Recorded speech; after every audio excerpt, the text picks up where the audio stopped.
Now tell us about leaving your masters behind in 1996. I always admired that. Like, what gave you the courage to make such a bold decision to leave it all behind after building something so dope with that role?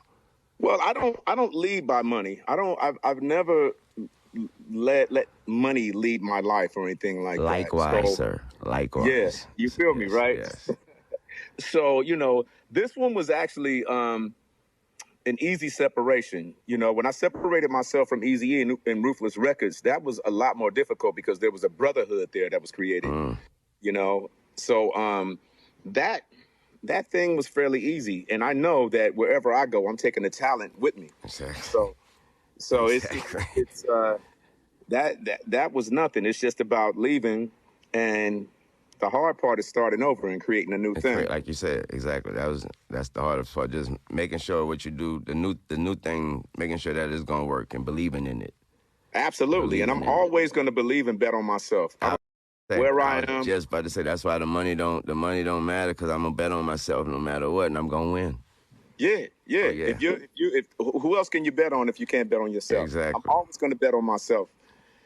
That's why I told you. That's why I said it was motivating to me when I saw that. I was like, you know what? You know what I mean? I went through a similar I situation know later you on know. down the line. I went through a Yeah, similar situation, yeah. so I was like, you know what? I could do this, man. I know you niggas can see the outlet. Y'all motherfuckers be trying to be critical about everything in the background shit. Listen to the words coming out of my mouth. Do you understand the words that are coming out of my mouth? My ducks, my swans, welcome to the pond.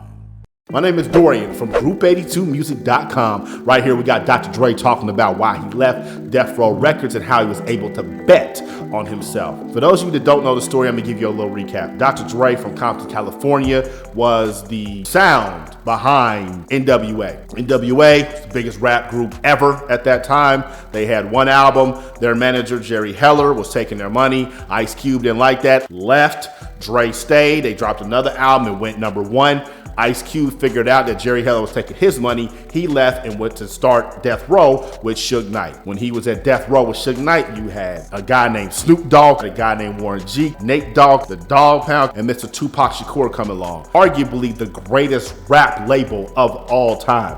But with that said, there was a lot of shit going on at Death Row. Niggas getting locked up, people getting beat up, fights going on. Shit that just wasn't professional because you gave a bunch of young 20-year-old West Coast hood niggas money, and they were the most powerful record label in the world at that time. They ain't know how to handle it. Dr. Dre got sick of that shit, so he left. When he left, Death Row was pumping out #1 after #1 after #1. Dr. Dre ain't really want that smoke with Suge Knight like that. Not saying he was scared, he didn't want to deal with it, so he left everything. And this man was the producer. He was the sound of Death Row. So he was entitled to a shit ton of money and those masters. He left all that shit behind to go start Aftermath. Why?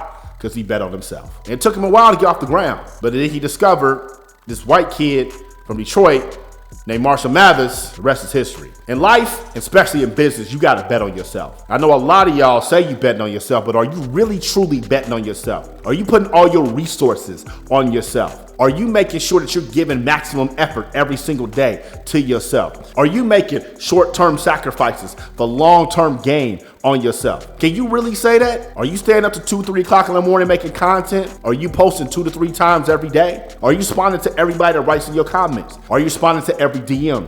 Are you going to the people's page that like your post and leaving a meaningful comment? Are you hitting up 100 playlists a night? Are you developing an LLC? Are you learning about Facebook ads and Instagram ads? Are you putting yourself in a position where you truly can bet on yourself? A lot of y'all want to be independent artists. A lot of y'all want to be business owners, but you're scared to take the fucking risk. Talk all that shit, but you really don't be doing shit. Dr. Dre did it. And because he did it, we got 50 Cent, we got Kendrick Lamar, we got Beats headphones because Dr. Dre bet on himself. I've been betting on myself with Group 82 Music and Group 82 Media. And I'm gonna tell you, when I was working at GCU, that shit was secure. That shit was cool. I worked 4 hours a day. I was getting $70,000 a year. But once I started betting on myself, I almost doubled my salary in 1 year. Is this shit difficult? You goddamn right it's difficult. Is it scary? Yeah, it is scary. But guess what? I'm in control of my own destiny, and I get to maximize how much money I want. And how did I do that? Because I built a fucking brand. The shit I've been telling y'all for years. So if you're somebody who truly wants to bet on themselves, You really want to bet on your music.